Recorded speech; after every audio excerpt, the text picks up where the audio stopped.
Hola Lucía, buenas tardes, ¿me escuchás? Hola, Mati. ¿Qué tal? ¿Cómo estás? ¿Está bien? Bueno, ¿cómo te ha ido el fin de semana? ¿Bien? Bien, bien, por suerte. Bueno, muy bien. Bueno, vamos a hacer un pequeño repaso hoy viendo las cosas más importantes. Vamos a ir resolviendo. ¿Llegaste a ver que te subí el trabajo práctico? Sí, ahí lo estaba viendo. Bueno, ahora lo vamos a ir resolviendo y eso ya va a ser tipo repaso con algunos de los puntos más importantes para el parcial, ¿sí? Bueno, Si querés lo vamos haciendo juntos y, y vamos respondiendo las preguntas. bueno, Bueno, empezamos con ¿lo tenés ahí abierto el cuestionario? Yo voy leyendo, si no. sí, lo tengo. Bueno, empezamos con la primera. Con respecto al mapa, ¿sería verdadero o falso? ¿Y por qué? Que nos aporta únicamente información diagnóstica. No, es falso. Muy bien. ¿Por qué? ¿Qué otra información nos aporta? Eh, el mapa. O sea, ¿solo te sirve para decir que un paciente es hipertenso o no? ¿O también te puede, a Podemos ver pesar de el tema de la medicación también, si está bien medicado o no. también, muy bien, sirve para evaluación, o sea, para seguimiento? ¿Y qué otra cosa más que es muy importante?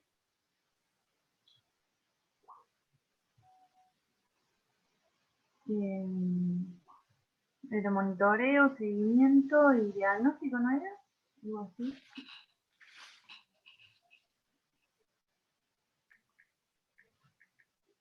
Hay algo que es muy importante, que hay muchos estudios que sirven, no solo para decir si el paciente tiene o no la enfermedad, sino también para decir si esa o qué tanto esa enfermedad le...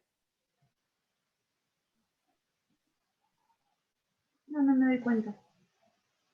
No, para, digamos, dar pronóstico, para decir si la enfermedad esa es leve o es grave y cuál es el pronóstico que tiene el paciente. Claro, sí, Es tanto o más importante muchas veces dar un pronóstico que un diagnóstico, ¿sí? ¿Por sí, qué? Porque vos podés decir que un paciente es hipertenso, pero bueno, no es lo mismo que sea hipertenso leve a que sea hipertenso y que tenga mal pronóstico porque tiene valores muy, muy elevados, ¿sí?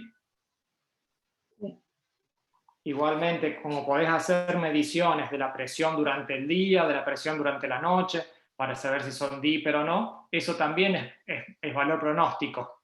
No es lo mismo ser hipertenso pero con descenso nocturno a ser hipertenso non-DIPER, que tienen mucho peor pronóstico.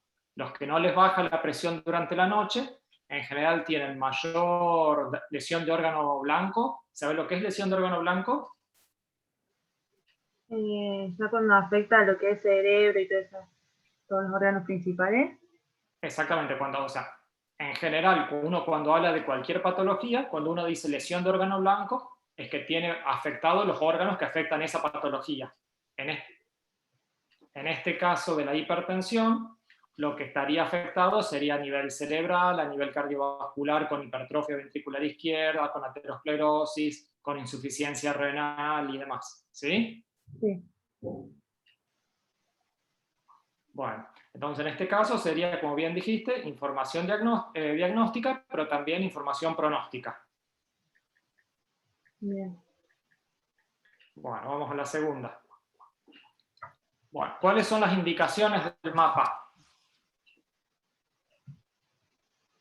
Y ya cuando yo tengo sospechas, cuando, por ejemplo, tengo un paciente en el consultorio que puede ser que a lo mejor tiene normal, pero yo tengo mucha sospecha de que puede llegar a tener hipertensión. Bien, entonces, Quiero saber también en el periodo nocturno cómo se comporta su descenso. perfecto. Entonces, la primera sería para diagnosticar hipertensión oculta, que sería, Sí, ¿sí? Cuando el paciente tiene valores más o menos bien en el consultorio, pero uno sospecha, porque tiene lesión de órgano blanco, que tiene hipertensión, que no se la estamos diagnosticando, ¿sí? Claro. El segundo, muy bien como dijiste, para saber cómo están las presiones durante la noche. En general el mapa es el único método que nos permite medir la presión durante la noche, porque todos los otros, que son el control en el consultorio y el monitoreo ambulatorio de la presión, son siempre durante el día. Sí, ¿para qué otra cosa nos servirá?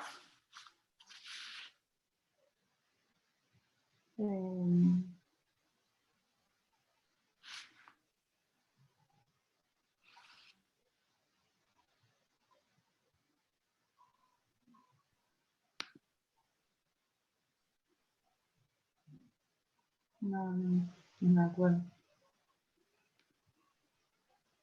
¿Qué pasa si el paciente pasa al revés de lo que dijimos recién? Viene con presión en el consultorio, presión alta, pero le haces un ecocardiograma, no tiene hipertrofia. Le haces una función renal, incluso con microalbuminuria, que es un detector precoz de lesión renal, y le da normal. Le estudias a ver si tiene enfermedad aterosclerótica, no tiene. Entonces, ¿vos qué podés pensar que tiene ese paciente, tal vez? Guardapolvo blanco. Exactamente, muy útil para la hipertensión de guardapolvo blanco. Perfecto.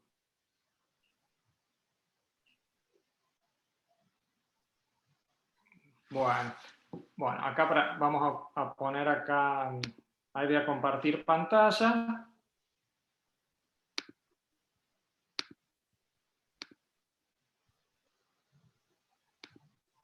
Ahí estás viendo la pantalla, Sí. la tabla. Sí. Bueno, esto está sacado del consenso ahí de la Sociedad Argentina de Hipertensión, donde, para que te estudies después bien las indicaciones, ya está como resumido en las tablas, está resumido. Para diagnóstico, que fue lo primero que dijiste, para hipertensión de guardapolvo blanco, para la hipertensión oculta, que fue lo segundo que dijiste. En el caso que haya discrepancias entre las mediciones del consultorio y las del domicilio, ¿sí? Que serían los casos anteriores. Cuando hay ausencia de descenso nocturno de la presión arterial, los que son non-diper son más frecuentemente los que tienen apnea de sueño. La apnea de sueño es una causa de hipertensión, ¿sí? Los diabéticos en general también, ¿sí? La insuficiencia renal, que tiene una hipervolemia, también, ¿sí? Cuando hay mucho daño de órgano blanco, y por más que vos lo controles al paciente y tenga la presión más o menos estable en el consultorio, está cada vez peor la insuficiencia renal o tiene cada vez más hipertrofia, y vos estás sospechando de que debe tener valores más altos que lo que cuando te viene a consultar. En el caso de hipertensión refractaria, ¿sabés cuándo se llama hipertensión refractaria? No. Cuando tenés la presión arterial que está por arriba de los valores óptimos, teniendo ya 3 medicamentos por lo menos, y uno de ellos tiene que ser un diurético, ¿sí? Bien. En ese caso hablas de hipertensión refractaria. Por ejemplo, vos tenés un paciente que te viene a la consulta con 160-90 de presión, y le preguntás qué toma, y toma enalapril 10 y 10 o 15 y 15, es que está submedicado, ¿sí? Pero Bien. si tiene enalapril 20 y 20, y tiene amlodipina 10 miligramos, y tiene clortalidona, que es un diurético, o hidroclorotiazida, que es un diurético, y a pesar de eso tiene presión alta, que no la podés controlar, en ese caso hablas de hipertensión refractaria, ¿sí? Bien. Bueno, también muchas veces esto nos pasa mucho a los médicos en general, que vienen los pacientes, sobre todo en verano, y te dicen que cuando toman la medicación se sienten como decaídos, como flojitos, que no tienen fuerza, que tienen ganas de ir a la cama, que están como con sueño, además. Principalmente los añosos y los diabéticos, ¿sí? Y eso en verano es más frecuente por el efecto vasodilatador que tiene el calor. Entonces el mapa también te sirve para saber si hace episodios de hipotensión. Muchas veces lo usamos a esto para fraccionar la medicación. A lo mejor supongamos que tome una dosis alta de un medicamento que se toma una vez al día. Por ejemplo, el losartán o el valsartán, que se toman una sola vez al día. Si después que lo toma la presión baja mucho, lo que hacemos habitualmente es se lo fraccionamos, le decimos que tome la mitad a la mañana y la mitad a la tarde. Entonces, de ese modo, evitas la hipotensión. O, por ejemplo, si toma 2 o 3 medicamentos para la presión, le decís, bueno, que tome uno a la mañana, otro a mediodía y otro a la tarde, y evitas que hagan efecto todos juntos y se produzcan esas hipotensiones. ¿Sí? Bien. Bueno, las disfunciones autonómicas, bueno, son los que tienen alterado el sistema simpático y parasimpático, que se da muy frecuentemente, por ejemplo, en los diabéticos se da más, ¿sí? En el caso de embarazadas con sospecha de hipertensión gestacional, en general la hipertensión en el embarazo, si bien es muy poco frecuente, es de muy difícil manejo, ¿sí? Bueno, y en algunos pacientes también, como le habías dicho vos, para evaluar la respuesta terapéutica, para ver si con la medicación que le diste está bien el paciente. ¿Sí? Bien. Bueno, vos cualquier cosa me vas preguntando. Sí. Bueno, vamos a la pregunta 3. ¿Cuáles son los valores para definir hipertensión arterial con el mapa? ¿A partir de qué valores decimos que hay hipertensión? 130, 80. Bien, ese en la media de todo el día. ¿Sí? Sí.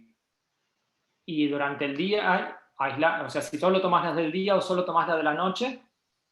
La de día 135, 85 y de noche 120, 70. Perfecto, muy bien. Disculpame un segundito, justo la doctora Figueroa, ¿me llamaron un segundo? Sí, drama. Hola Virginia, ¿cómo estás vos? Sí, estoy dando clase, pero decime rápido, estoy con Lucía en el práctico. No, no. Oh, bueno. ¿Y cómo estás vos? ¿Bien? Ajá, sí. Bien. Sí, el viernes iba a ser, no se puede presencial, tiene que ser, pero, o sea que hay que avisarle a todas. Sí, bien, sí, bien. ¿Y estuviste todo el tiempo con barbijo? Bueno, eso es muy bueno. Y las chicas con barbijo todo el tiempo.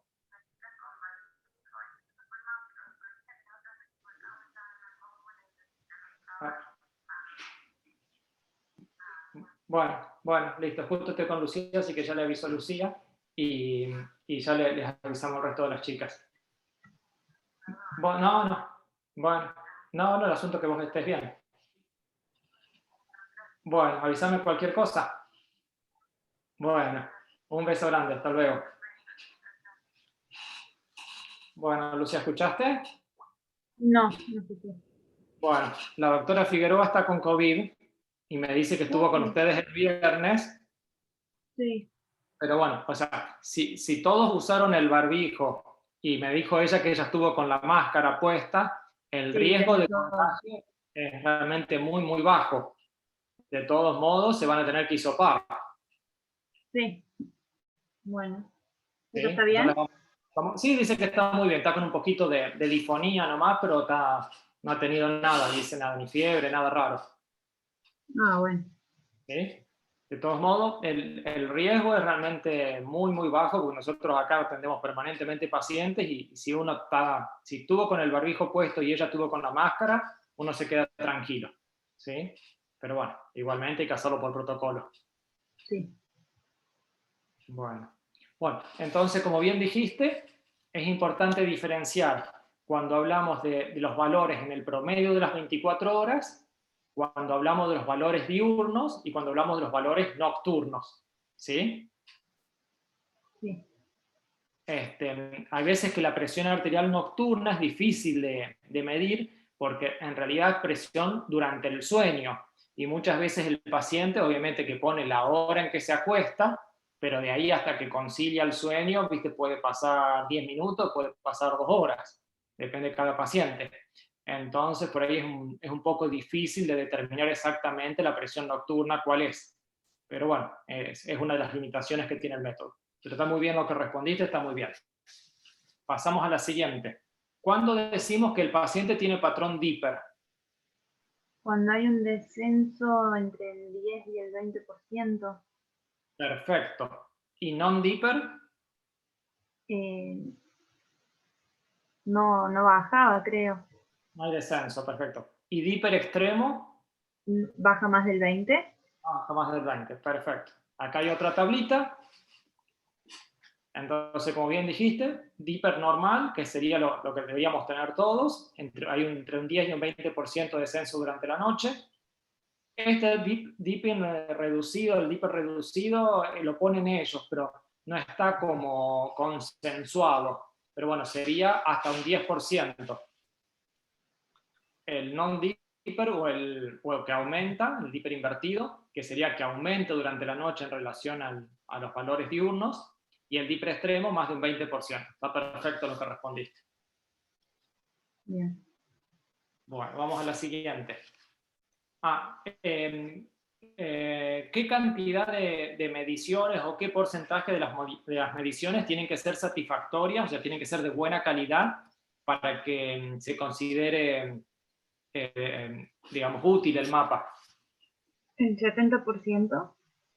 Por lo menos el 70, ¿sí? Algunos dan entre 70 y 85 para que sea útil.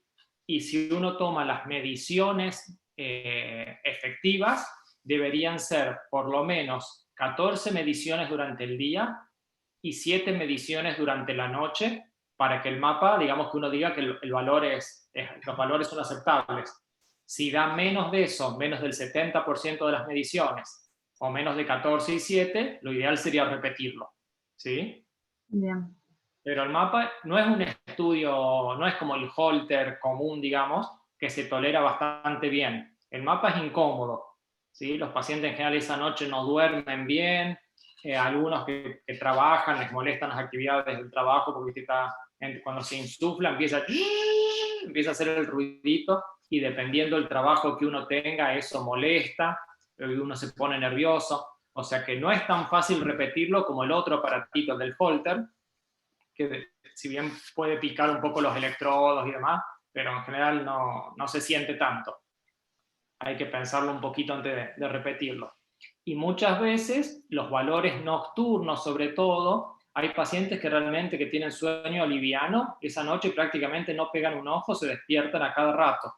Entonces, hay veces que esos valores nocturnos también hay que preguntarle al paciente si pudo conciliar el sueño y demás, porque puede ser que estén un poco altos, pero porque el paciente no durmió. Hay muchos pacientes que realmente no lo toleran, ¿sí? Pasan toda la noche despiertos.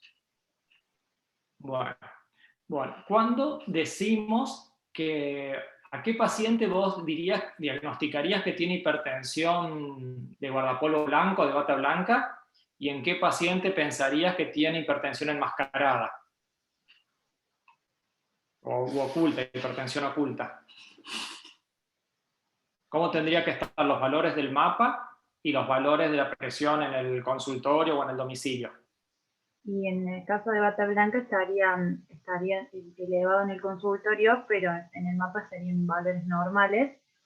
Y enmascarada estaría normal en el consultorio, pero elevada en el mapa. Perfecto. Muy bien. Entonces tenemos, según los valores de presión arterial del mapa y del consultorio, tendríamos 4 categorías. Sí. Que sería de acá del cuadrito que está a la derecha de la pantalla. Sí. El de abajo a la izquierda que dice normotensión sostenida, que sería que tengas presión normal en el mapa y que tengas presión normal en el consultorio. Como bien dijiste vos recién, si tienes solo presión alta en el consultorio, que sería lo que está arriba de eso, sería hipertensión de guardapolvo blanco, o sea, presión alta en consultorio con mapa normal. Si vamos abajo a la derecha, si tiene mapa aumentado y consultorio normal, es la hipertensión oculta o enmascarada, y si tiene hipertensión tanto en el consultorio como hipertensión en el mapa, es hipertensión sostenida. ¿Sí? Sí. Perfecto, muy bien. Muy bien, Lucía. Bueno, con mapas es eso. ¿Sí? Pasamos ahora a las preguntas de ergometría. ¿Sí? ¿Alguna pregunta que quieras hacer con respecto al mapa, Lucía? No, ninguna. ¿No? ¿Se entiende, no? ¿Sí? ¿Te hicieron informar a vos algún mapa, el Sí, doctor Zanussi? ¿O sí, informaron juntos algunos mapas? sí, hicimos. ¿Hicieron? Bueno, perfecto. En general no es tan complejo. ¿Sí? Hay que No, saber, obviamente, pero no es tan... Bueno. Pasamos a lo de ergometría. Bueno, nombrame algún uno o dos protocolos para cinta y uno o dos para bicicleta. Y con cinta y con bicicleta, ¿cuál usarías en un anciano y en un joven deportista? y protocolos tenemos el Bruce, o el Bruce modificado Bien. también, y lo que es cinta no es Astran. Eso, sí, bien. Eso para cinta, El eso es lo que Bruce, tenés que saber. El Bluetooth es modificado. ¿Sí? Si es para sabes cinta. eso, está perfecto. Porque son los que se usan todos los días, usamos esos. Si bien Sí, hay otros, pero los que usamos son esos. Y de esos, ¿cuál usarías para el joven y cuál usarías para el viejo? para el joven el Bruce y el anciano el Bruce modificado. Perfecto, muy bien. Y si tenés una bicicleta en vez de una cinta, Y usaría para el joven el Astran y el otro no es el Astran modificado también, o es perfecto. Para el joven, el Astran, y para el anciano, el Astran modificado. ¿Sí? sí, El Astran, que es el que usamos para los jóvenes, empezamos habitualmente con una carga de 300 kilogramos, ¿sí? Que eso equivale a 50 watts, y vas aumentando de a 150 o de a 300, de 25 o de 50 watts, que es bastante. Aumentar de a 300 kilogramos es bastante, es mucho. sí, Y en el Astral modificado, haces primero un precalentamiento, que es lo que hacemos habitualmente. Al menos yo hago así, con todos los pacientes hago así. Hago primero un precalentamiento y después vamos aumentando de 150 en 150 kilogramos, que 150 kilogramos equivale a 25 watts. ¿Sí? Yo habitualmente, para que no se me haga tan largo, en vez de 3 minutos, lo hago cada 2. Lo correcto sería hacerlo cada 3. Pero yo por ahí los acorto un poquito para que no se me hagan tan largos los estudios. ¿Sí? bien. Perfecto. Bueno, este era un pequeño resumen de lo del mapa que decía, bueno, que tenés que tener por lo menos, fijarte lo primero cuando lo vas a informar si es de buena calidad, que es lo que hemos dicho, por lo menos 70% de los registros de buena calidad, los valores de presión para hacer diagnóstico y de fijarte si es DIPER, no DIPER y demás. Bueno, pasamos a la siguiente. ¿Cuáles son decime un par de contraindicaciones para a quién no le harías una prueba de esfuerzo? Suponete que vos estás en el servicio ya trabajando y viene con un diagnóstico que vos decís, no, a este yo no le hago. ¿A quién se te ocurre que no le harías? Creo que estenosis aórtica asintomática puede ser, severa. ¿Estenosis aórtica? ¿De qué grado sintomática? Y ya cuando Leve, es severa, severa. Perfecto. Si vos lees, muchos lugares dicen que la estenosis severa asintomática es una contraindicación relativa. ¿Sí? No es absoluta, pero no es relativa. Pero por otro lado, así como uno puede decir que está dudoso si se la hace o no, muchas veces nosotros los cardiólogos, cuando tenemos un paciente con estenosis aórtica severa y no tiene síntomas, sobre todo si es mayor el paciente o no hace actividad física por algo, le pedimos hacer, una ergometría para ver si desarrolla síntomas durante la ergometría. ¿Sí? ¿Por qué? Porque, o sea, uno, para saber si lo tiene que hacer operar al paciente, una de las cosas muy importantes es saber si tiene síntomas el paciente. Y los síntomas que suele tener son la falta de aire, o sea, la disnea, el dolor de pecho, bueno, y ya cuando está más grave, la pérdida de conocimiento. bien, ¿Sí? Esos síntomas son muy sugestivos de que la estenosis aórtica, o si tiene insuficiencia cardíaca. ¿Sí? Si tiene esos síntomas, sobre todo la falta de aire, uno lo manda a operar. Hay pacientes que a lo mejor tienen, no sé, 80 años y están casi todo el día sentado en un sillón, no hace nada, y a lo mejor vos le haces la ecografía del corazón y el corazón se empieza a agrandar un poquito, ¿viste? Te deja dudas, y le preguntas al paciente si se agita, si tiene síntomas, y te dice a lo mejor que un poco de más, pero en realidad casi no hace actividad física. Vos no sabés si los síntomas que tienes porque es viejito, sí que es normal que una persona mayor se canse con cualquier cosita, o si es la estenosis aórtica que la tenés que mandar a operar. Entonces muchas veces lo mandamos a que haga una ergometría y vemos hasta dónde puede hacer, qué capacidad tiene, qué pasa con la presión arterial durante la ergometría, si hace arritmias y demás. Entonces, bueno, muchas veces la pedimos, pero siempre y cuando consideremos que el paciente es asintomático. Si es estenosis severa asintomática, como bien dijiste, contraindicada la ergometría, ¿sí? Sí. Bueno, ¿qué otra se te ocurre? Disección puede ser aórtica también. Disección de aórtica, perfecto. Contraindicación absoluta. ¿Sabés lo que es la disección de aorta? Sí, hay una idea más o menos general. Bueno, uno tiene en la aorta, no sé si te acordás cuando estudiaste anatomía, que tiene distintas capas, Sí. ¿sí? La capa interna, que es el endotelio, la capa media, que es la capa muscular, y la adventicia, que es la que está por afuera. Sí. Cuando se produce la disección, es como que si se rompiera el endotelio, que es la capa que está en contacto con la sangre, y se mete la sangre entre el endotelio y la capa muscular. Entonces, en vez de haber una luz, como si fuese un caño, tenés dos luces, como si fuese una escopeta, así. ¿Sí? Claro. Esta es la, ¿vos me estás viendo ahí? Sí. La seña que estoy haciendo. Sí. Bueno, esta es la pared de la aorta, normalmente tendría que ser así. Se mete sangre acá dentro de la pared y se va a formar una cosa como si fuese así. ¿Sí? Claro. Esta es la luz verdadera y por la pared de la aorta se forma otra luz. Hay veces que incluso es más grande la luz falsa que la luz verdadera, queda así. Todo esto de acá es la luz falsa y esta chiquitita es la luz verdadera. En esos casos es muy importante que el paciente no se hipertense, porque mientras más hipertense, más aumenta la presión en la aorta y más riesgo hay que eso se rompe. Si se rompe, la mortalidad es altísima, ¿sí? Entonces esa es una contraindicación absoluta. Perfecto. ¿Se te ocurre alguna otra? El infarto agudo reciente. Exactamente, muy bien.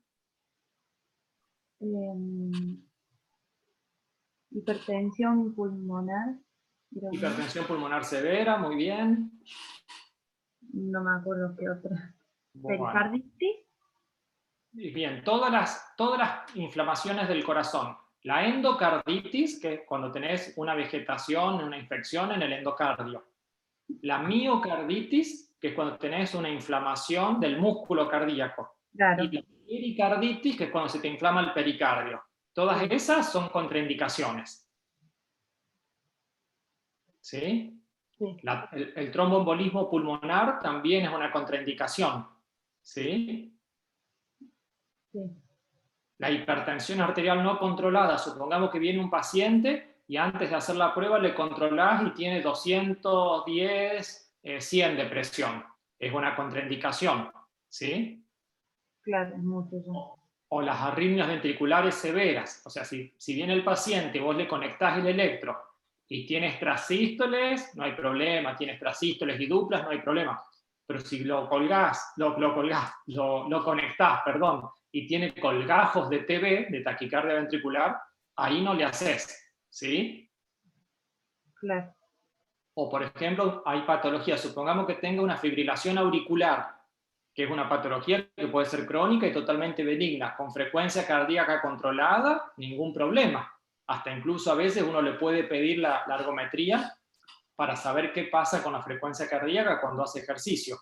Pero si lo conectás y está con 170, 180 de frecuencia, no se la vas a hacer. ¿Sí? Bien. Bien, ahí vamos a ver acá. Bueno, este está sacado del consenso de la Sociedad de Cardiología. ¿Sí? Entonces, La angina inestable de alto riesgo, que como dijiste vos, el infarto o todos los cuadros coronarios inestables, son contraindicación. La insuficiencia cardíaca descompensada es contraindicación.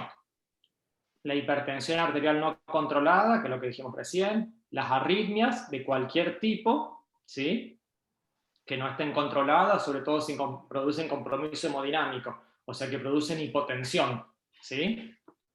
La estenosis aórtica severa sintomática, la embolia pulmonar aguda, la miocarditis o pericarditis o la endocarditis, la disección aórtica, la hipertensión pulmonar severa y el infarto. Perfecto. Y las relativas, que son un poco dudosas, ¿sí? La lesión significativa coronaria del tronco de la coronaria izquierda, ¿sí? Vos sabés que las coronarias se dividen en la coronaria izquierda, que nace el tronco, y después se divide en descendente anterior y coronaria derecha. Y circunfleja. Y por otro lado, la coronaria derecha. Cuando está obstruido el tronco, que es el nacimiento de la coronaria izquierda, es muy, muy grave eso, ¿sí? Si vos tenés una obstrucción de tronco y el paciente tiene los mínimos síntomas o está un poquito, vos dudés que esté inestable, es contraindicación, no se puede. Si el paciente tiene una lesión de tronco y ya es vieja y se mantiene estable, la podés hacer, siempre con mucho cuidado, tratando de hacer un protocolo como lento, o sea, no hacer un estudio rápido, que aumentes rápido las cargas, hacer un estudio más bien lento y estando muy, muy atenta, y ante cualquier duda la suspendés, ¿sí? Sí. Bueno, la estenosis aórtica moderada sintomática. ¿Por qué es esto? Muchas veces el paciente tiene estenosis aórtica moderada, o sea que en realidad no tendría indicación quirúrgica, pero te dice que se cansa, que se agita, y uno duda si esa estenosis aórtica le está dando los síntomas o los síntomas vienen de otro lado. A lo mejor ha sido tabaquista, tiene problemas pulmonares y uno no sabe si se agita por una cosa o por otra. Entonces, en ese caso, le podés hacer también teniendo cuidado, ¿sí?, para ver qué pasa con los síntomas cuando hace ejercicio, ¿sí? Esta enfermedad, que se llama miocardiopatía hipertrófica obstructiva, que es, no sé si ya te la han enseñado, es la enfermedad esta que hay un engrosamiento del corazón, principalmente del septum, y es la causa más frecuente de muerte súbita en jóvenes deportistas. Sí. La mayoría de los deportistas que se mueren haciendo ejercicios porque tienen esta patología, ¿sí? Entonces, si bien no es una contraindicación absoluta, pero tenés que tener mucho cuidado, y es muy importante, tanto en la estenosis aórtica como en la miocardiopatía hipertrófica, hacer controles lo más meticulosos posibles de la presión arterial, ¿sí? Porque si tenés una curva tensional plana o un descenso durante el ejercicio, eso te habla de muy mal pronóstico, ¿sí? Entonces, si tenés estenosis aórtica o miocardiopatía hipertrófica, los controles de presión tenés que ser lo más meticulosa posible, tomarte tu tiempo, si no escuchás bien, volverle a tomar, pero tiene que ser lo más preciso posible. Bueno, si el paciente tiene ritmo muy bajo, bradiarritmias o sobre todo taquiarritmias, en caso que esté compensado. Si está descompensado, es contraindicación absoluta. Si está rápido pero no tiene ningún síntoma, y rápido hasta cierto punto, hasta 130, 140, ¿no? Se la podés hacer. Los bloqueos auriculoventriculares de alto grado, de segundo o tercer grado, también, sobre todo si es segundo grado MOVID 2 o de tercer grado. Si tiene trastornos electrolíticos importantes, porque eso pueden predisponer a arritmias, o si tiene algo que impida hacer el ejercicio, ¿sí? O si el paciente no quiere, en realidad si el paciente no quiere tampoco hacerlo, no hay que obligarlo a hacerlo, ¿sí? Bien. Bueno, vamos a la que sigue. ¿Se va entendiendo? Sí. Si es mucha la información, porque yo soy de hablar mucho. Si te voy medio como cansando, me vas diciendo y vamos más lento o te voy repitiendo. ¿Sí, Lucía? Sí. Bueno, ahora, ¿cuáles son las indicaciones para detener una prueba de esfuerzo? El paciente no tenía ninguna de estas contraindicaciones o la tenía una relativa y lo estás haciendo el estudio. ¿Y ante qué circunstancia le dirías, pare, no siga? Y si ponerle presento a una TB, una Perfecto, mala perfusión. muy bien, Y veo también un supra. muy bien. Eh, ¿El infra será indicación de suspender la prueba? no, porque no es lo que estamos buscando en realidad. Sí, pero hasta 3 Hasta, milímetros. claro, creo que sí tenía un límite. Claro, si tiene más de 3 milímetros, la suspendés. ¿Sí? Sí. Bien. ¿La presión Eh, arterial, hay algún límite hasta que podamos seguir? sí, cuando ya tenemos la límite, ¿no es? El límite para ¿Cuánto? hombre y para mujer. Hay un límite en el cual decimos a partir de acá tenemos hipertensión arterial reactiva, que es Sí. 210 para el hombre y 200 para la mujer. Pero Sí. también hay otro límite al cual uno le dice, bueno, pare de hacer ejercicio porque la presión se subió mucho. Hoy no me acuerdo, eran 240, 240, 250. 240 de Sí, máximo o 120 de mínima. bien. ¿Sí? Perfecto. Bueno, vamos a ver. A ver qué hice. Ahí está, ahora sí. Bueno, entonces, que tengan dolor de pecho, moderado o severo, o que estemos realmente uno, Sí, sea como demasiado fuerte el dolor, o uno también, ya con el tiempo, como que aprendes un poco a creerle o no al paciente. Hay claro. pacientes que por ahí piensa que exageran, y hay otros que vos te das cuenta que realmente los tienen al dolor. Si el dolor es muy intenso, por más que no tenga cambios en el electro, si es muy, muy intenso, se suspende la prueba. ¿Sí? Sí, Si tiene disnea desproporcionada, o sea, una disnea muy, muy importante, a un esfuerzo que no se justifique, también se suspende. ¿Sí? Si tiene mareos, presíncope o ataxia. Ataxia es como incoordinación. bien. ¿Sí? Signos de mala perfusión, que dijiste que está muy bien. Si el paciente te dice que quiere terminar por lo que fuere, hay que hacerle caso al paciente. Si tiene un infra mayor a 3 milímetros o si tiene un supra mayor a 1. Si tiene arritmia ventricular, como bien dijiste, taquicardia ventricular o arritmias ventriculares complejas, o una supraventricular que lo descompense. ¿Sí? Sí, Supongamos, si el paciente está haciendo el ejercicio y tiene una FA, pero no es tan rápida y no lo descompensa, podés seguir. Si tiene una fibrilación auricular, pero es muy rápida o lo descompensa, tenés que parar. ¿Sí? Y si hace una taquicardia supraventricular, un ataque paroxística, lo suspendemos porque habitualmente son muy rápidas las taquicardias supra. ¿Sí? claro. Distintas son las FA, que a veces son rápidas y a veces no. ¿Sí? Si hace un bloqueo de conducción, también un bloqueo AB, Sí, también se suspende. Si disminuye la presión arterial más de 20 milímetros con respecto a la etapa anterior, o si tiene menos de 10 milímetros que la basal, también se suspende. Bueno, si se hipertensa mucho, acá le ponen 250, en otros lugares ponen 240 de sistólica y 120 de diastólica.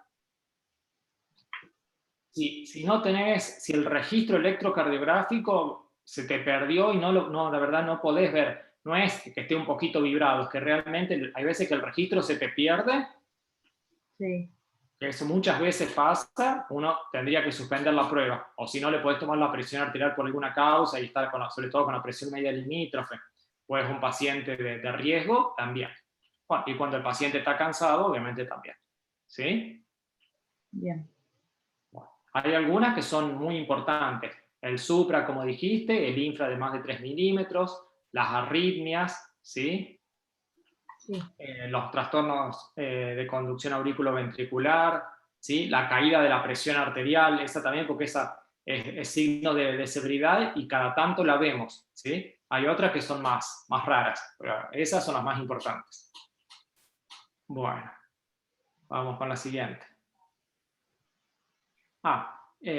Nombrame 2 ventajas que tenga la cinta sobre la bicicleta y 2 ventajas que tenga la bicicleta sobre la cinta.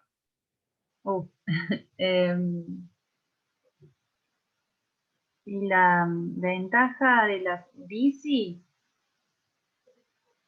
em, Hay una que es muy... ¿Vos has visto las ergometrías que hacen en cardio? Sí.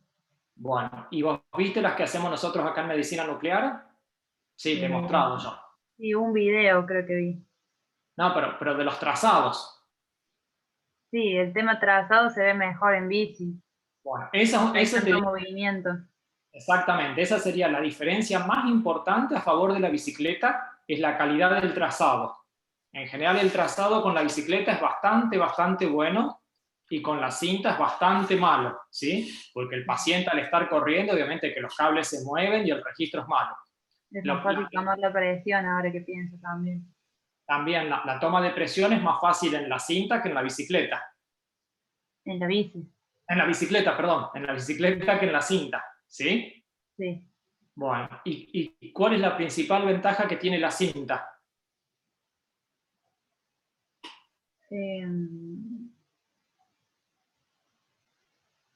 En realidad no es mejor hacerlo en cinta, no es como un mejor ejercicio. ¿Y por qué es mejor ejercicio? Sí, tenés razón, es mejor ejercicio, pero ¿por qué?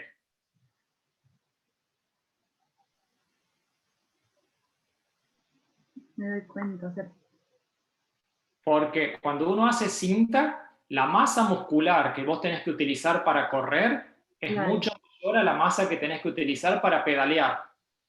Entonces, la frecuencia cardíaca sube más en general, tenés mayor consumo de oxígeno, tenés más chances que la prueba sea suficiente. claro, claro, en la bici era más, se En la tardaba bici, más en llegar. exactamente, cuesta mucho más y muchas veces son insuficientes las pruebas. Claro, Al extremo sería un paciente que estaba amputado y existen unos ergómetros que son para hacer así con los brazos, ¿sí?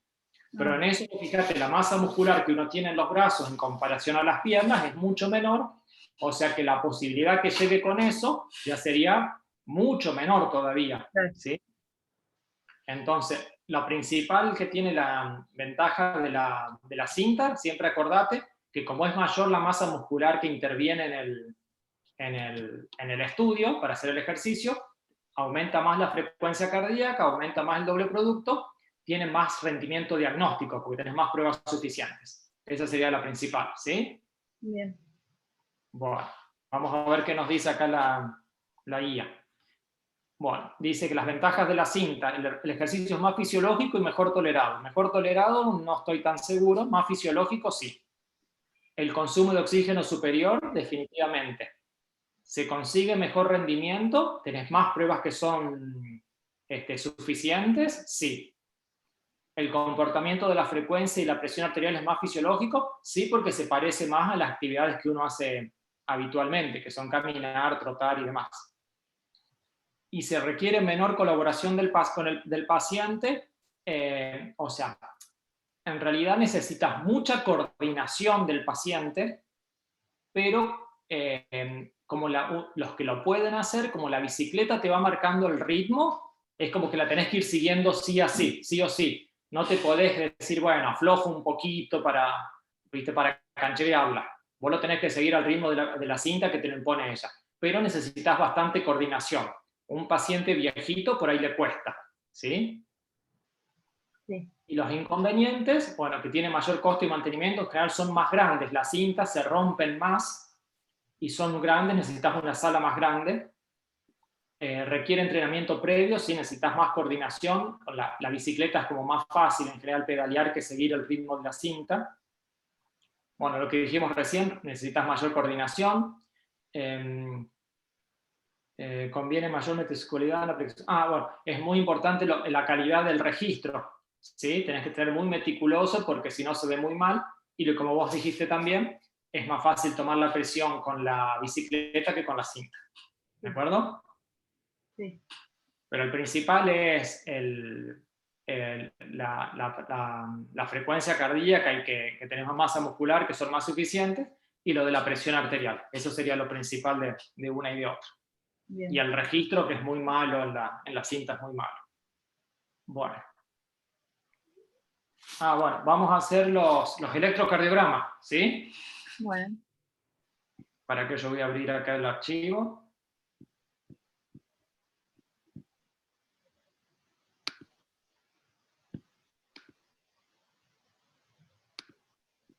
Compartir.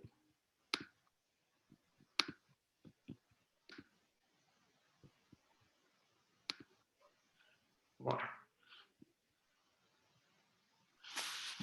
ahora me voy a divertir. A ver, ¿qué te parece que tiene este electrocardiograma?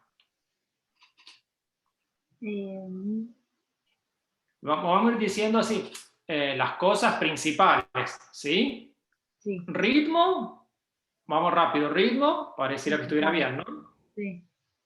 ¿El eje te parece normal? No. Bien, ¿hacia dónde está desviado? Tiene un hemibloqueo anterior izquierdo.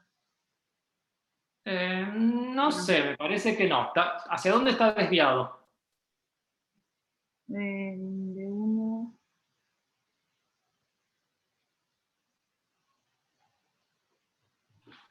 ¿No está a la izquierda? Está a la izquierda. Pero Sí. me parece que yo no diría que tiene un hemibloqueo anterior izquierdo.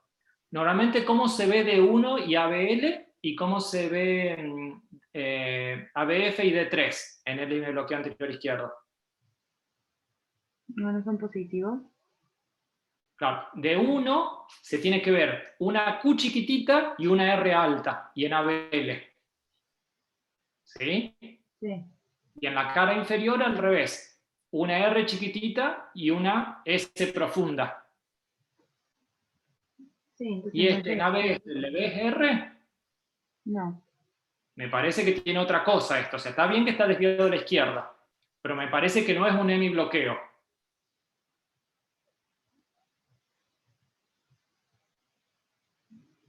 Bueno, dejémoslo para después a eso. Dijimos, es sinusal, eje desviado a la izquierda, debe estar como en menos 30 más o menos. No, un poco más, menos 45, menos Sí, debe 50. andar por ahí. ¿Cómo? Sí, tiene que andar por ahí el eje. Sí, menos 45 por lo menos, porque de 2 está bastante negativo. Bueno, ¿y qué otra cosa le ves? Tiene supra. Tiene un supra, perfecto. ¿En qué derivaciones tiene supra? D2, D3, ABF. Muy bien. ¿Y de 2, de 3 y B4? D3, D4. Perfecto. Y D5 también lo puede ver Bien. un poco. Entonces tenemos supra en la cara inferior, en D2, ABF, D3 y de B3 a B3, B4 y B2 un medio medio. Bien, entonces, y B5 también tiene un poquito de supra. Y D5 sí lo tiene. Sí, ¿y qué te parece entonces que tiene este paciente?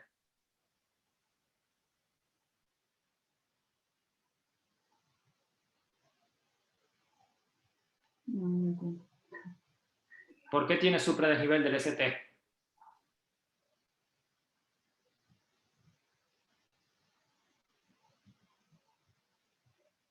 ¿Cuál es la causa más frecuente de supradesnivel?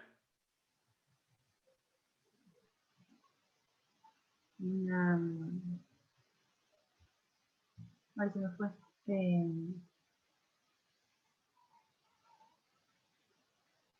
No pensés cosas raras. La causa, ¿qué cosa aguda te da un supradesnivel del ST?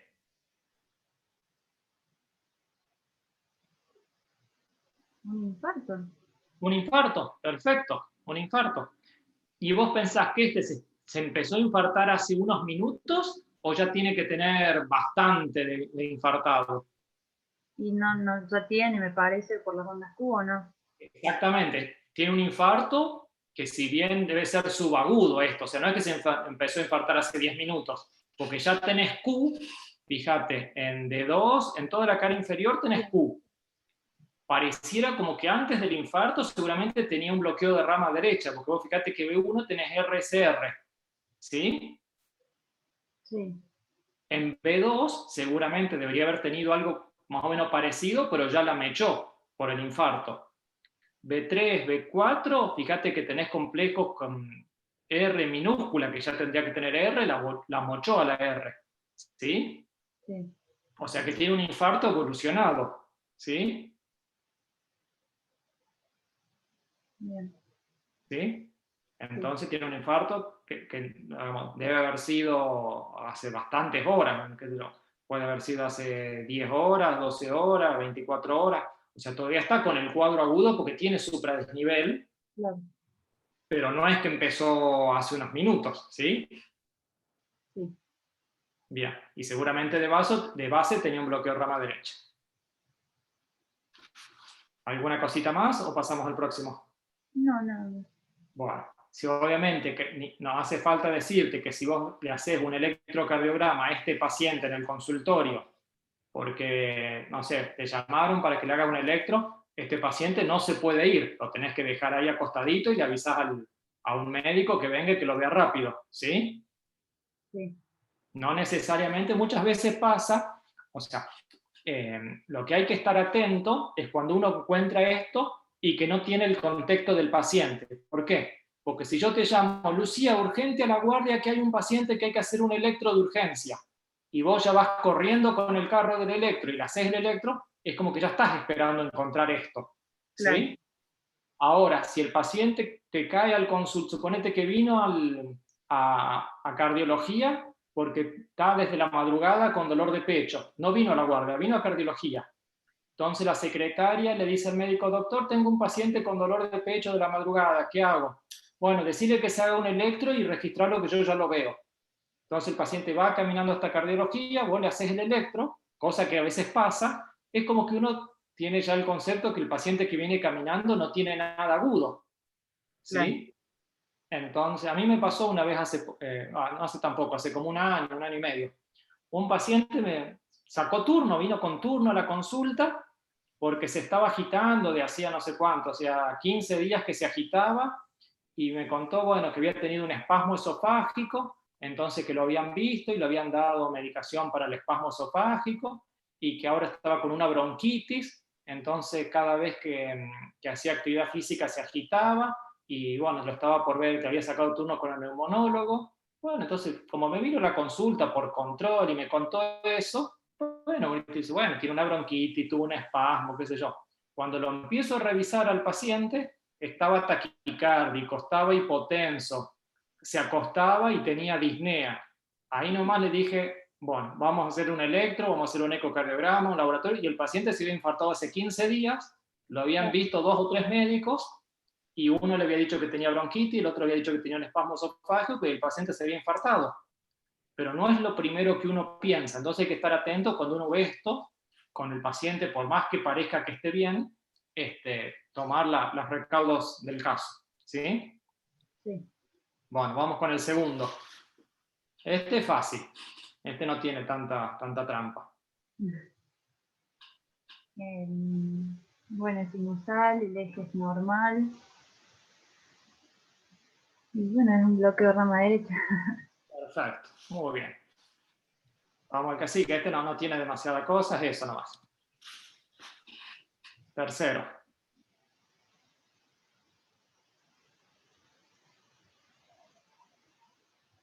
Bien.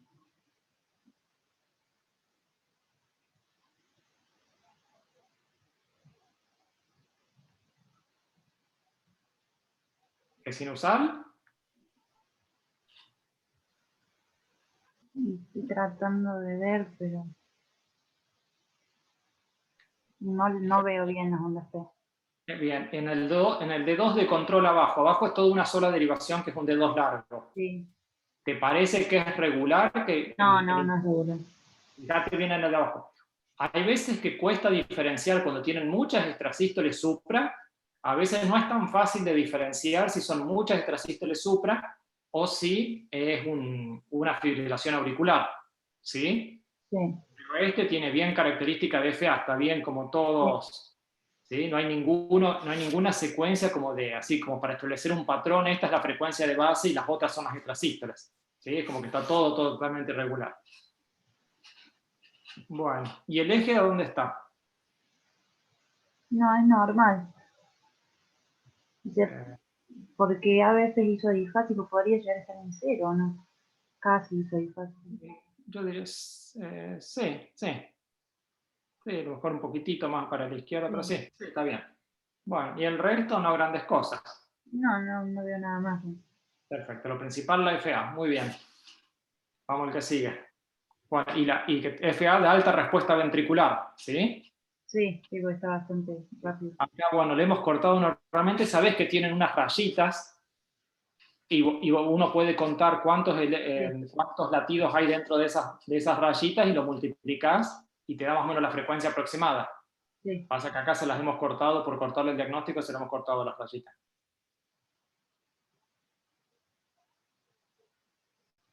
Bueno, ¿y este? Un bloqueo de rama izquierda. Perfecto.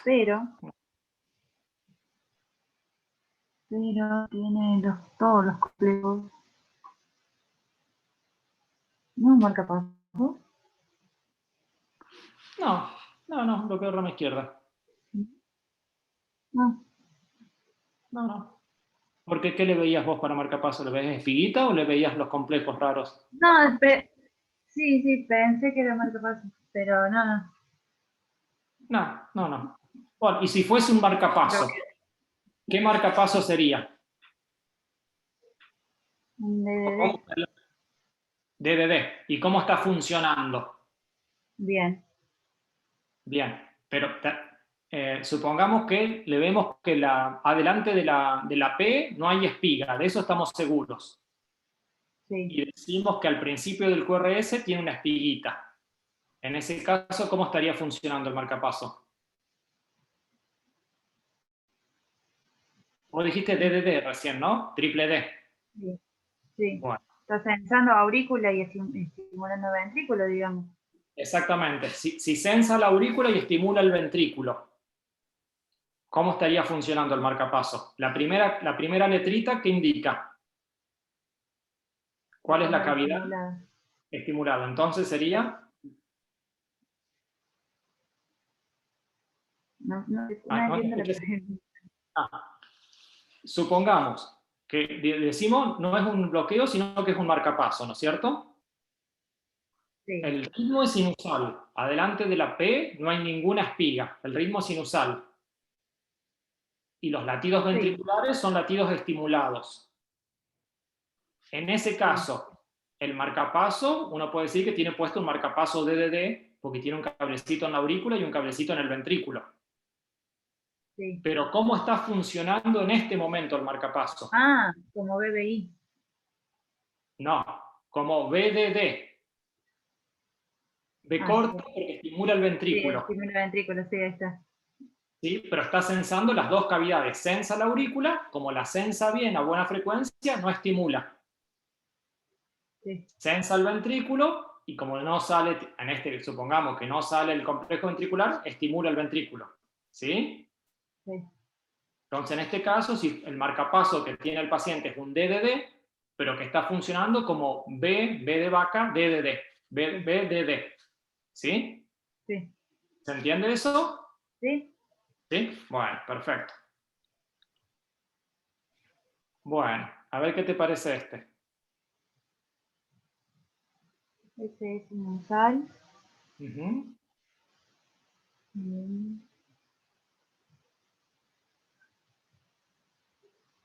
El eje también lo veo normal. Y parecía que estuviera más o menos en cero, medio isodifásico ABF también. ¿No tiene hipertrofia? Muy bien, muy bien. Eso, ¿y cómo le diagnosticas la hipertrofia?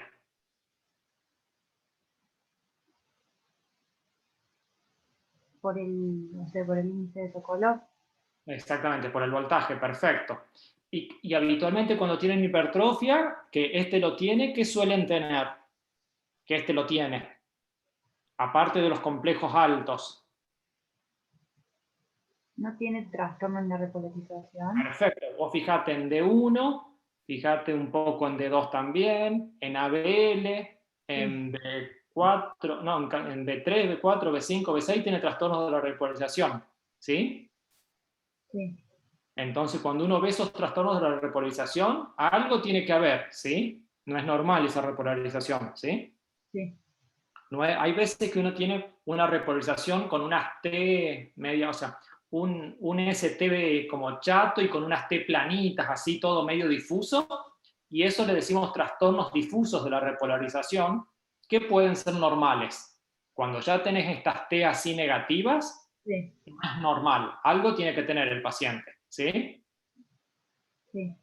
Perfecto, muy bien, Lucía, excelente. Bueno,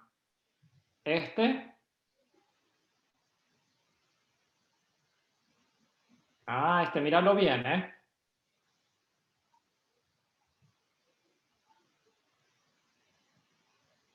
Mm,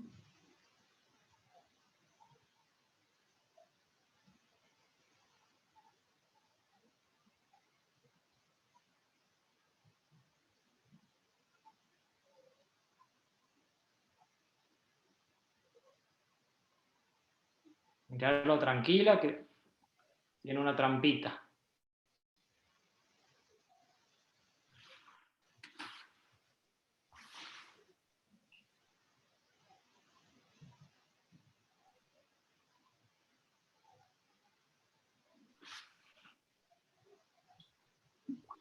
¿Y ese trastorno difuso de repolarización si tiene o no?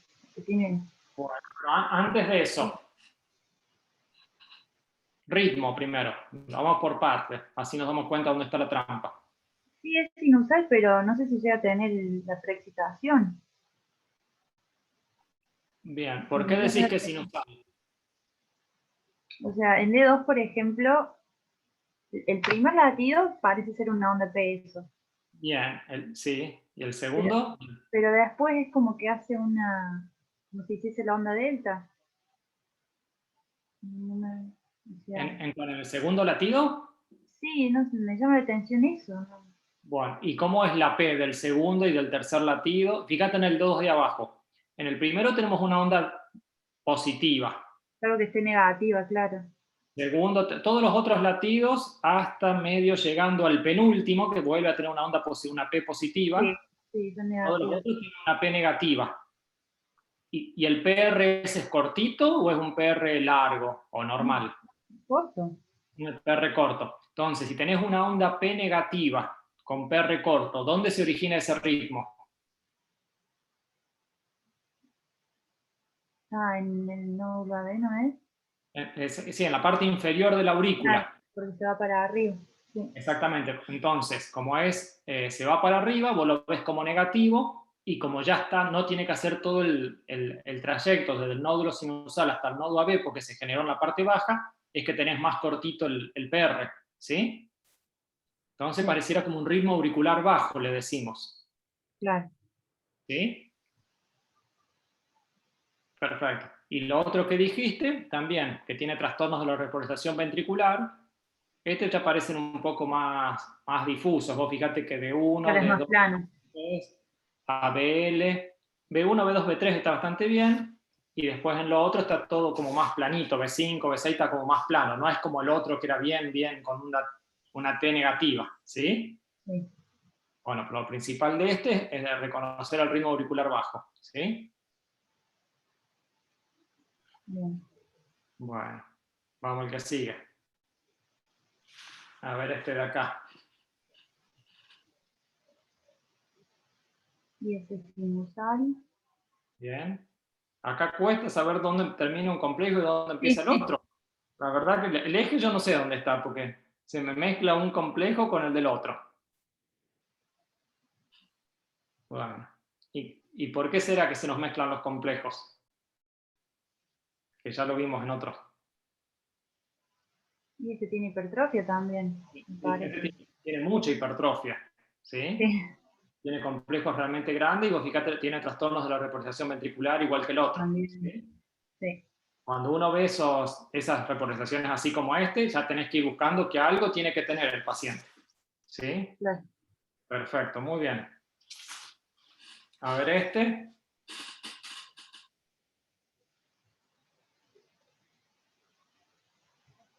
Este también es sinusal, el eje está bien. Em,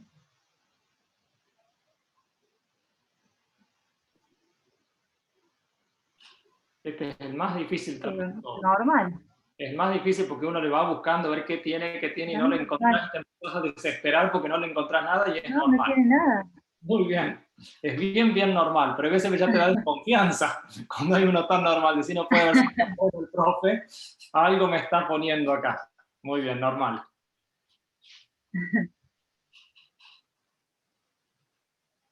Ah, este es lindo.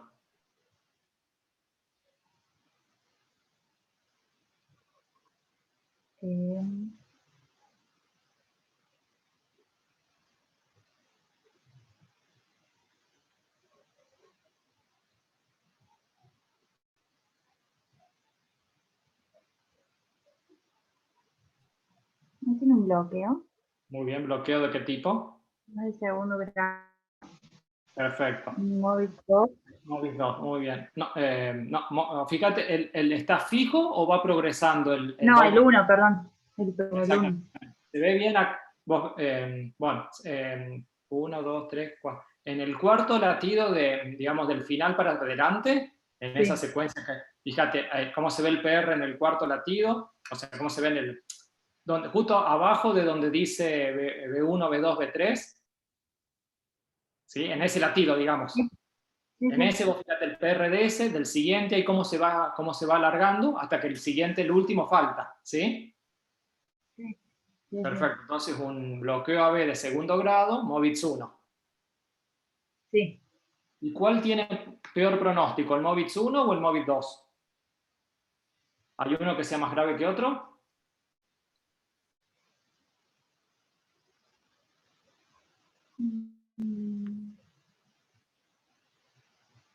El 2 no es peor porque se El corta MOVIX el es peor porque latido que no conduce directamente.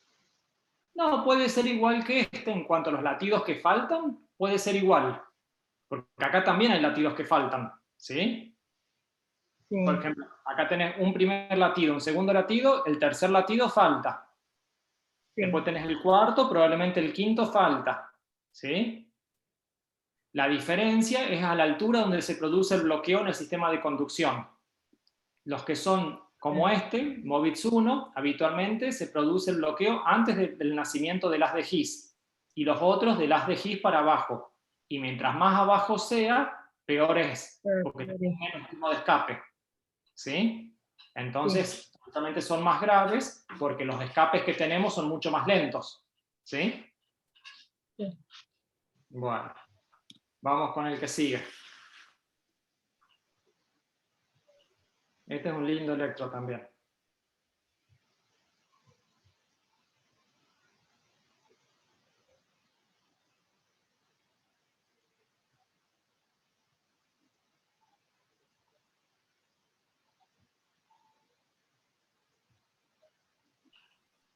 Acá no tenemos D2 control, tenemos B1 control. Ah, mira vos, sí.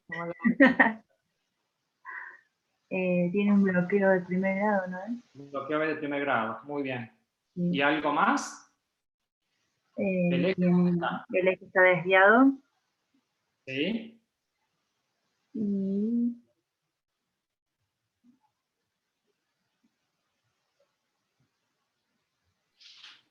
no le veo nada más raro.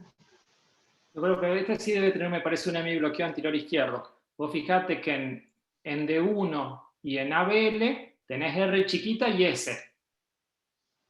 Sí, Y después, en cara inferior, tenés R chiquita y S grande. sí. ¿Sí? Con el eje que está como menos 45, incluso tenés una falta de progresión de R de B1 a B3, que es más característico del bloqueo completo de rama izquierda, pero a veces en los bloqueos también lo podés ver. Ah, bien. ¿Sí? Así que yo te diría que tiene un bloqueo de primer grado y un bloqueo anterior izquierdo. Sí. ¿Sí? Bueno, estamos todos los electros. ¿Te parecieron muy difíciles? ¿Te parecieron bien? No, bien. Bien. Bueno, vamos con las ergometrías. Bueno, ¿Las pudiste ver a las ergo? sí, ahora las tengo. Bueno, yo tengo una acá y la otra, si no, la puedo abrir para dejar de compartir. Porque la otra la cargué desde otra computadora.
Bueno.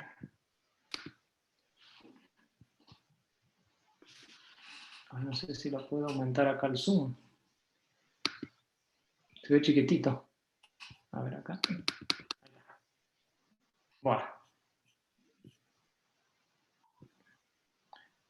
Vamos a ver, tenemos un paciente, un hombre de 66 años, que dice que tiene antecedentes familiares de cardiopatía isquémica, hipertenso, diabético, dislipémico y sedentario. ¿Sí? Sí. ¿Qué te parece la frecuencia cardíaca, la presión? Bien, la frecuencia Bien. y la ¿Querés sacar la cuenta a presión. cuánto llegó? ¿A qué porcentaje llegó? ¿Tiene 60 años tenía? 60 años, sí. Llegó hasta hizo el 100%, ¿no? Estamos muy bien, perfecto, 100%. Lo que sí me llama un poco la atención es de la etapa 3 a la 4, la sistólica se fue de 150 a 180. No es un aumento muy, Sí, muy grande aumentó, ese. sí, pero está dentro de lo esperable. ¿Sí? Pero Okay. hizo un buen nivel de fuerza, llegó a 12 metros, hizo bastante, etapa 4, bastante bien. Pero digamos, sigue siendo curva normal.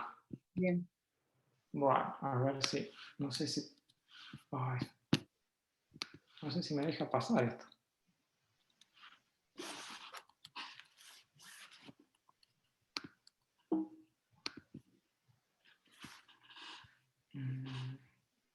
A ver acá.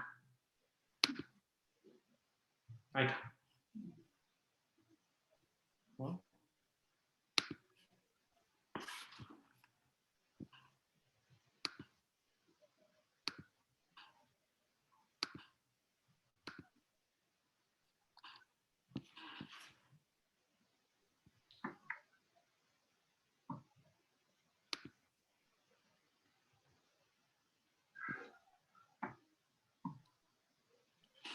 Che, qué difícil es pasar, no sé por qué es tan difícil pasar.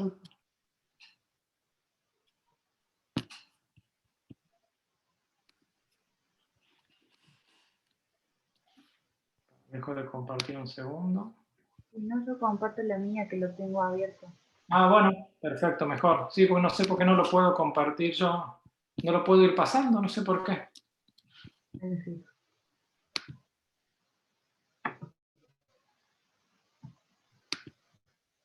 ahí está, no sé si ahí se ve. A ver. Sí, sí, sí. Bien. Le- Lo veo normal. Muy bien.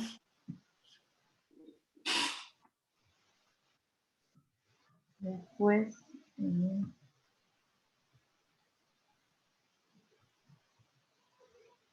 esta fue uno.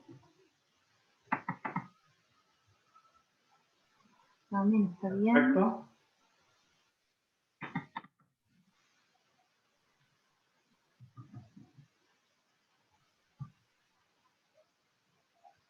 La voz.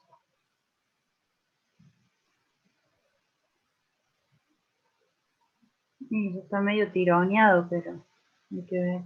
Sí, ahí en B5, B6. de 5 B6 en pequeño suprita, que es un poco ascendente por ahora, pero como que hay un infra, perdón, que es un poco ascendente. Sí, Hasta ahora diría que no llega a ser positiva, pero que tenemos que ver cómo que pasa en la próxima etapa. claro. Bien. Y acá, sí, acá ya se acentúa más. Exactamente. ¿En qué derivaciones lo ves acá? B4, B5 y B6. Bien. ¿Es ascendente, es recto, es No, descendente? es recto. Sí, recto a descendente. Sí, Mirá, sí, mirá B5 y B6 es como que está el punto J y después baja, sí. ¿sí? B5 en B4 es como recto, pero B5 y B6 es descendente. Bueno, y en la recuperación,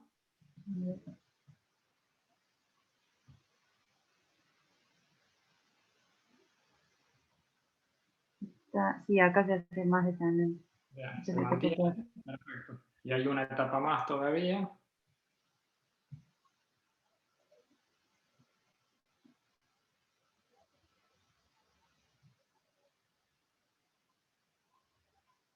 Ay, qué feo que se puso. El hecho de que una recuperación se acentúe, ¿te dice que lo otro era un falso positivo o al contrario? No, seguro que es un verdadero positivo. No, es verdadero. Perfecto. O sea, este tiene mucha pinta de ser verdadero, por más que la recuperación se hubiese normalizado, tiene mucha pinta de ser verdadero. Pero supongamos que hubiese estado, ¿te acordás cuando ese que vimos, que esa etapa que dijimos que es medio dudoso, que se notaba el linfa, Sí, pero que no era tanto al principio? sí, Si eso se hubiese mantenido hasta el máximo esfuerzo y la recuperación inmediata se normaliza totalmente y después sigue normal, uno puede decir, no, tiene pinta de falso positivo. Cuando claro. la recuperación pasa como pasa en este, que se acentúa, ahí no cabe duda de que es positivo. ¿Sí? Sí. Y si la prueba, supongamos que en vez de llegar al 100%, hubiese llegado al 60%, ¿la prueba sería insuficiente? ¿Vos la No, informarías como insuficiente? no, porque es positiva lo mismo. Perfecto, muy bien. Informás como positiva y si querés le podés aclarar evaluada al 60%, ponele. Pero la prueba es positiva, ¿sí? Sí. Perfecto, muy bien, Lucía. Vamos con la otra. La otra está hecha en bici, esta es en cinta. Este es un paciente de 64 años, hipertenso, es tabaquista y obeso, medicado con losartán.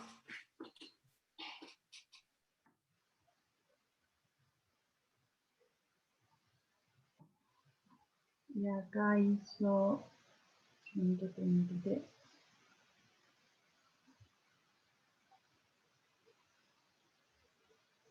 Eh,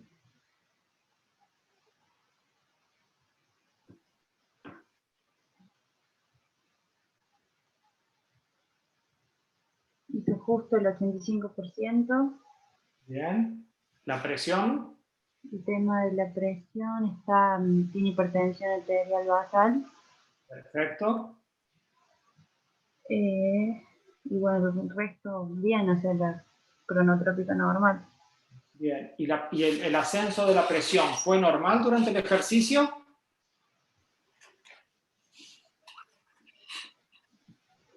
Sí, se mantuvo media, del segundo al cuarto está igual, pero Bueno, eso ya sería curva tensional plana a partir de plano, los 300 claro, kilogramos. Y si bien no le cayó, pero de 300 a 600 algo le tendría que haber subido.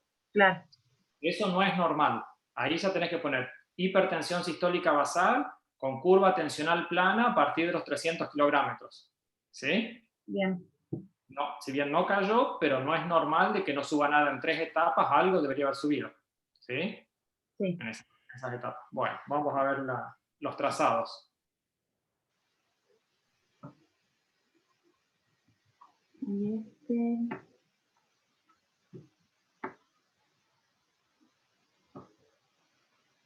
lo veo bastante normal. El basal totalmente normal. Sí.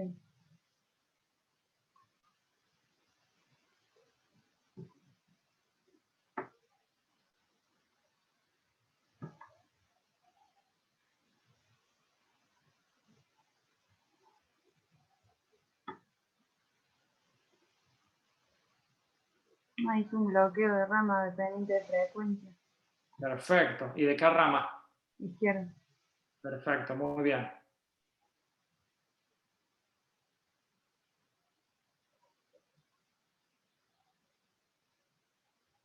Sí, lo hizo todo el estudio. Perfecto. Entonces, habitualmente acá le ponemos que a partir, al menos yo le pongo cuando hago el informe, en tal carga, que en este caso era, a ver, subí un poquito más, ¿qué carga era? Los 600 al máximo esfuerzo, con una frecuencia cardíaca de 104 latidos por minuto, presentó bloqueo completo de rama izquierda que persistió hasta la finalización del estudio. Sí. ¿Sí? ¿Y la prueba cómo será entonces? No diagnóstico. No diagnóstica por bloqueo de rama izquierda. Perfecto, muy bien. Muy bien. Bueno, ¿y de qué sería importante diferenciar esto? Si yo te muestro esta sola electrocardiograma, acá lo que estás viendo ahora, ¿de qué sería importante diferenciar el bloqueo de rama izquierda de Que no vaya a ser una TV. una TB? Por Perfecto. eso, sí, por eso bajé primero para ver si seguía o... Muy bien. Bueno, la forma más fácil de verlo, o sea, de hacer diagnóstico, digamos, cuando estás haciendo la ergometría, es ir fijándote la frecuencia cardíaca cuando están los complejos angostitos y ver si cuando comienza la TB y los complejos anchos y siguen, si sigue con la misma frecuencia. Si se mantiene la misma frecuencia, lo más probable es que sea un bloqueo de rama. Claro. Y cuando estaba con el complejo angostito estaba a 120 y cuando se pone ancho pasó de golpe a 150, 160, es que ahí no es que se hizo el bloqueo, sino que apareció una arritmia con complejo ancho, ya sea una taquisupra con conducción aberrante o una taquicardia ventricular. ¿Sí? Sí. ¿Sí? Bueno, y ahí, si querés dejar de compartir. Ahí está. Ahí para que comparto yo lo último. Acá está.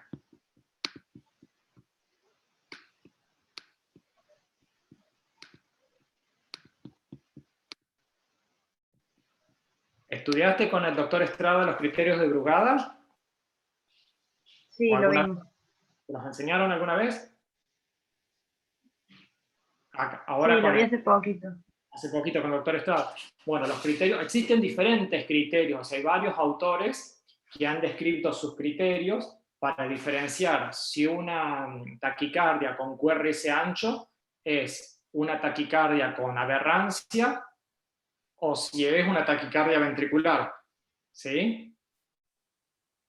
Los criterios de Brugada tenés que ir siguiéndolos como una secuencia de criterios para ver que te ayudan a orientarte para ver qué es. Muchas veces es muy difícil, incluso para nosotros a veces que es muy difícil reconocer y estamos con la duda. Algunas son muy claras y otras que son un poquito más dudosas. Lo que te dice Brugada que lo primero que tendrías que hacer es ver si hay algún RS en las derivaciones precordiales. Si en alguna de las derivaciones precordiales encontrás un complejo que sea RS, es un ataque supra con aberrancia. Si tenés ausencia de RS, o sea que en todas las precordiales, en ninguna tenés un RS, tenés que seguir buscando. ¿Sí? Sí. No, perdón. Si tenés ausencia, es taquicardia ventricular. Si en alguna tenés un RS, seguís buscando. Si tenés, desde que comienza la R hasta la S, hasta que termina la S, más de 100 milisegundos en alguna precordial, es taquicardia ventricular. Si no reunís ese criterio, tenés que seguir buscando. El siguiente criterio que buscás es si tiene disociación AB, o sea que haya P que no estén conducidas, ¿sí? O que haya QRS que no estén presididos por una P, ¿sí? Sí. Si tenés QRS que son independientes de las P, es una taquicardia ventricular. Y si no, tenés que seguir buscando, que ya te vas a los criterios morfológicos, buscando en B1 y B6, tanto para si tienen morfología de rama izquierda o morfología de rama derecha, hay algunas morfologías que son características que te orientan hacia si es taquicardia ventricular o taquicardia supraventricular. ¿Sí? Bien. Pero los principales que siempre tenés que acordarte es que si tiene no tiene ningún RS, en ninguna vez RS, es una taquicardia ventricular. O sea, si tenés concordancia positiva o concordancia negativa. Por ejemplo, mira este de acá, que tenés, en todas las precordiales tenés concordancia positiva, ¿sí? Claro. No tenés ninguna que tenga RS, son todas con R pura, ¿sí? Esto es una taquicardia ventricular. Esta es fácil de darte cuenta, realmente asusta esta. Otras veces no son tan netas. Y después, el ancho del QRS, cuando desde el comienzo de la R a que termina la S mides más de 100, es una TB. Y si ves de disociación AB, también es TB. Y si no, ya tenés que ir viendo la morfología, que bueno, te lleva un poquito más de tiempo. pero los primeros criterios, que son bastante fáciles de acordarse, te orientan en la mayoría de los casos, ya te van orientando. ¿De acuerdo? Sí. Bueno, ¿se entendió más o menos? Sí. Bueno, vamos a dejar de compartir. Bueno, ¿querés que te deje otros casos para la semana que viene para que practiques y cualquier duda me preguntás? Bueno, sí. Bueno, si la clase que viene es presencial, hacemos el parcial el miércoles que viene. Bueno. Si el miércoles que viene no es presencial, bueno, ya vemos, o sea, si las medidas se van a dilatar indefinidamente, lo vamos a tener que hacer por Zoom. Ok. ¿Sí? Y si vemos de que ya dicen, no, ya arranca seguro la presencialidad, bueno, lo diferimos un poquito más. Yo prefiero hacerlo presencial para que puedas informar las ergometrías en la computadora y demás. Pero bueno, si vemos que se dilata mucho esto y que ya pasa como el año pasado, que nos van pasando de semana a semana, no vamos a poder seguir postergándolo. ¿De acuerdo? Bien. Y en el caso del viernes, ¿me conecto igual? Sí, el viernes va a ser por Zoom. Ahí le voy a Ok. preguntar a la doctora Figueroa a ver cómo está, para Ok. ver si la da ella. Bueno. ¿Sí? Al menos hasta como está ahora, está bien, la daría ella. Bueno. ¿Sí? Porque no sé si yo tendré el mismo link que los chicos de Vos debes segundo. tener un link en PP2. Ah, no, vas a tener que. Ah, bueno, tenés el link de PP2. Ah, entonces Claro.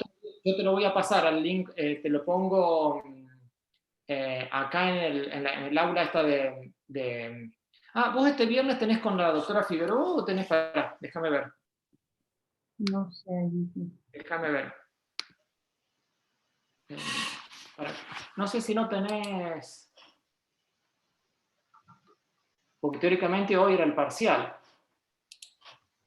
Pasa que lo hemos corrido. Dame un segundo y estoy viendo el cronograma. El cronograma.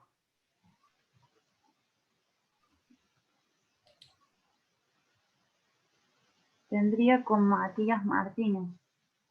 Ah, no, bueno, entonces el viernes tenés con Matías Martínez por Zoom. Listo, me conecto en el link que yo tengo entonces.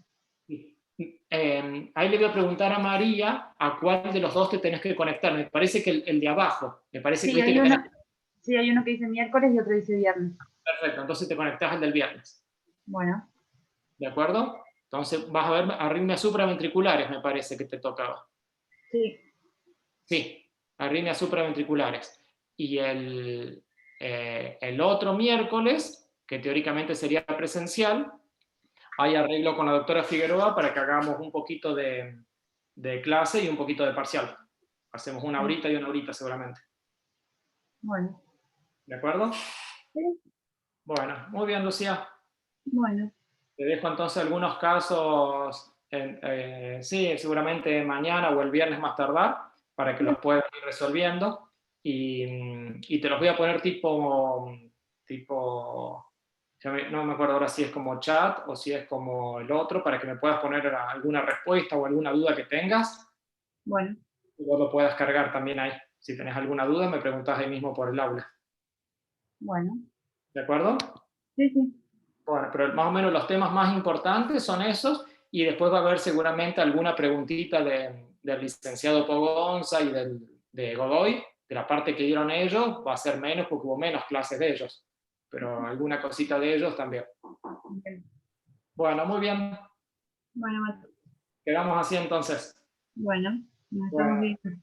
nos vemos, un gusto, Lucía. Chao. No, hasta luego.